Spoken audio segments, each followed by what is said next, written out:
Welcome everyone. This is Dr. Viva.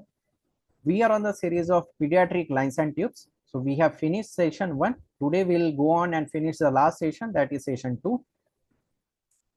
We will discuss some remaining important pediatric lines and tubes. So the first tube in the second session is tracheostomy tube. What are the uses of tracheostomy tube? For the long-term airway access, for mechanical ventilation, and for airway protection and secretion clearance. Course of the tube, what is the course? So ideally directly inserted into the trachea in between second and fourth tracheal rings from the anterior aspect of the neck. Then the ideal tip position should be, the tip should be in the mid trachea, 2 to 3 centimeter above the carina. What happens if it is malposition? If it is too high, then there will be higher chances of accidental decannulation and inadequate ventilation of the lung parenchyma. If it is too low, then there will be endobronchial intubation. There will be only unilateral lung ventilation and contralateral lung will undergo collapse. If it is stuck against the tracheal wall, then there might be some damage happening at the level of tracheal wall contact, might develop some ulceration, mucosal injury, and inadequate ventilation. Maybe sometimes fistula formation as well.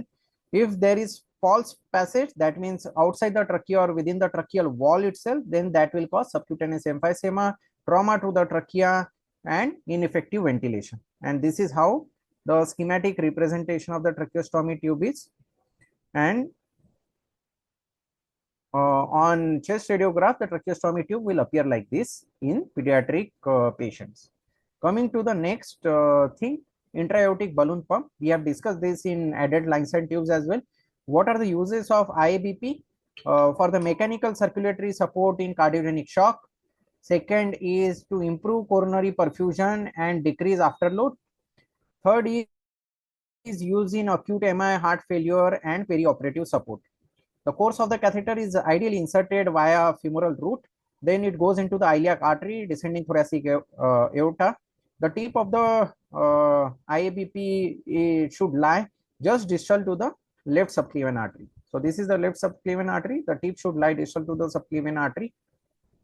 And sorry, during the systole, the IABP catheter will allow ejection fraction pumped by the left ventricle, go around the tube and supply to the tissue parenchyma of the body.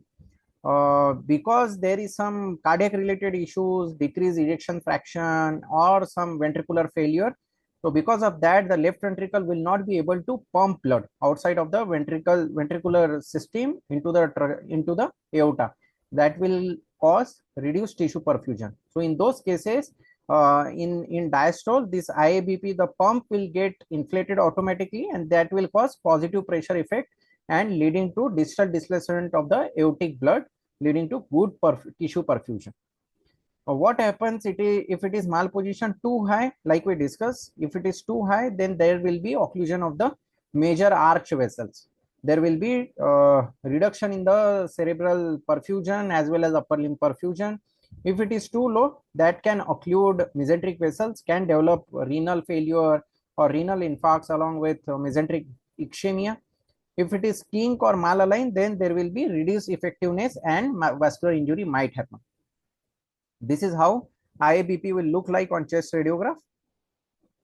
Coming to the cardiac pacemaker. What are the uses? Basically for the management of bradyarrhythmias, also for the treatment of heart block, sick sinus syndrome, and also for cardiac resynchronization.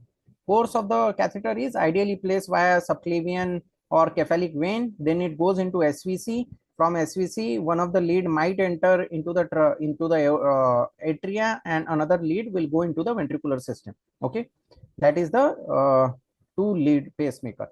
So ideal tip position, the distal lead should touch the ventricular apex. That is the most common position, or it could be septal position might be used. Okay, the right atrial lead, if present, it will enter into the right atrial appendage. What happens, it is malposition. If it is too proximal into RA or SVC, there might be failure to capture heartbeats, and ineffective pacing might happen. If there is free wall placement, then there might be a risk of cardiac wall injury or some tissue injury. Might be chances of perforation as well. If one of the lead goes into coronary sinus or into the misplaced vein, then that will cause ineffective pacing. Lead dislodgement or kinking might happen, that will cause loss of capture of the heart rhythm and device malfunction. This is how the dual chamber pacemaker will look like. One of the lead will go into the right atrium, most probably in the right atrial appendage. The another lead will go into the right ventricle, most commonly at the level of the right ventricular apex. Now coming to the vagal nerve stimulator, what are the uses of vagal nerve stimulator? First of all, we'll see how it looks like on the on schematic representation. So there will be this generator which is placed subcutaneously, and from the generator the wiring tubing will arise and it will encircle cervical portion of the vagus nerve. So what are the uses? Basically used for the adjuvant therapy for refractory epilepsy in epilepsy cases basically, and for the treatment of drug resistant depression. What is the course of the catheter? The pulse generator is placed in the chest wall, lead wiring, then tunnel subcutaneously. It will go into the neck, and the distal end should be wrapped around left vagus nerve into the carotid sheath. What is the ideal tip position? The electrode should spirally placed around the mid cervical left vagus nerve, and generator should be in the left infraclavicular region. What happens if it is malposition? Lead displacement might happen, that will cause reduced efficacy and failure of stimulation. So that will lead to failure of the treatment, failure to control epilepsy. If there is improper nerve contact, then there will be inadequate therapeutic response. If there is stimulation of the adjacent structures, then hoarseness of voice, cough, or throat discomfort might happen. If there is lead fracture or kinking, that will cause device malfunction. Okay. So this is how vagal nerve stimulator will look like. You will have a generator, then there will be a tubing, and you will see some radiopaque leads at the level of left side of the neck. Then coming to the esophageal pH probe. So esophageal pH probe, as the name suggests, we all know it is used to diagnose gastroesophageal reflux disease. Also correlates acid reflux episodes with symptoms. What is the course of the catheter? Ideally put via nose into the nasopharynx, and then it goes into the hypopharynx, then esophagus. The ideal tip position should be in the distal esophagus, 1 to 5 centimeter above the lower esophageal sphincter. Okay, so this is the lead. This is the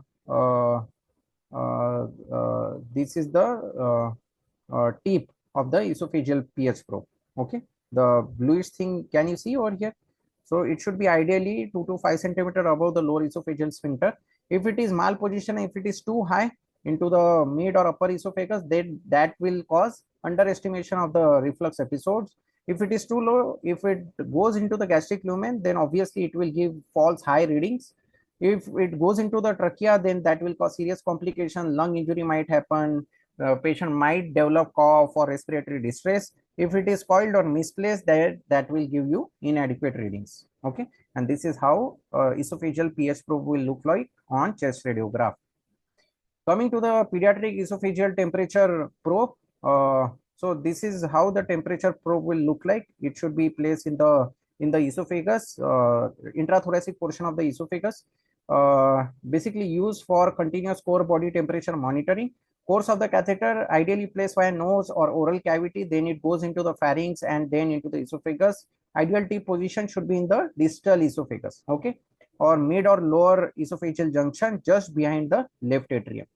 If it is malposition, if it is too high, if the tip of the esophageal temperature probe is too high, then that will give you inaccurate readings, inaccurate temperature reading. If it is too low, then again that will give you some inaccurate readings due to the gastric contents. If it goes into the airway, trachea, that will again cause respiratory related signs and symptoms such as respiratory distress, lung injury might happen.